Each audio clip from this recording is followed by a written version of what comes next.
Hi guys, my name's Rob. Welcome to video 26 for the Decentralised Everything Facebook group. I'm not a financial advisor. So let's start off with some global macro news. So the US Federal Reserve chose to raise interest rates again on the 2nd of November. It rose it by 75 basis points. They will meet again on the 31st of January next year. Inflation is still too high in America. It's currently running at 7.1% and their target is 2%. On the 6th of December, the RBA, that's the Reserve Bank of Australia, or our central bank, also raised interest rates by 25 basis points, and inflation is currently running in Australia at 7.3%. Raising interest rates by central banks all around the world is all to combat inflation.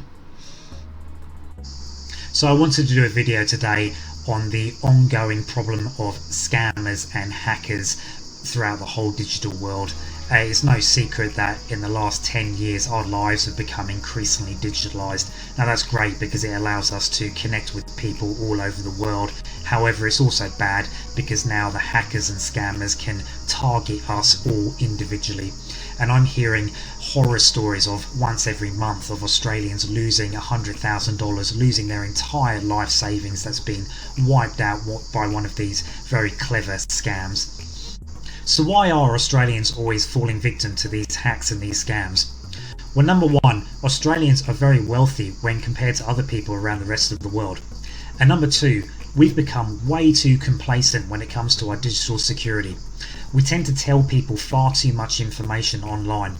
If we don't start taking our digital security much more seriously, we're effectively leaving our car door open with the keys in the ignition and the engine running. We're just inviting anybody to come along and steal our car. So first up, what is a hacker?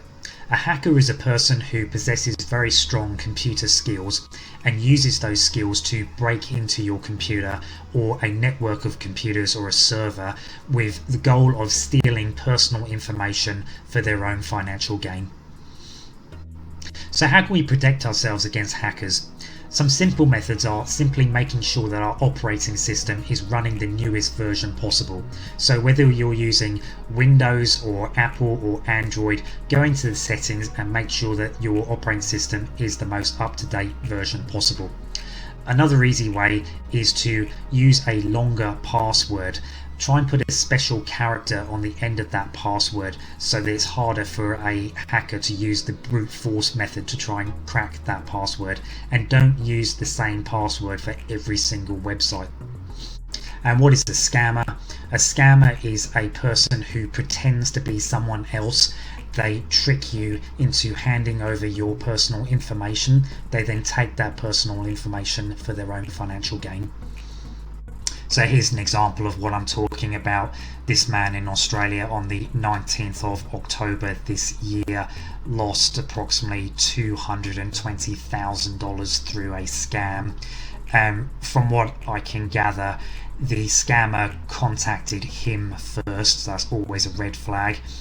And the scammer said that the company that they're running can offer a much better, higher return on investment if he moves his money out of his superannuation and into the scammer's new company, which obviously turns out to be the scammer's bank account. Ways that you can protect yourself against this is a financial company that operates in Australia must be registered by ASIC, which is the governing body for all financial institutions. I would also contact other customers who are already with this new company and find out their experiences and how long they've been with the company for. Always do your own research whenever moving your superannuation into new companies that are very new and that you've never heard of before. So what are some of the techniques and red flags that you have to look out for when one of these scammers contact you? Because I guarantee it is going to happen sooner or later. Number one is, have they contacted you first out of the blue? Have you ever met this person before?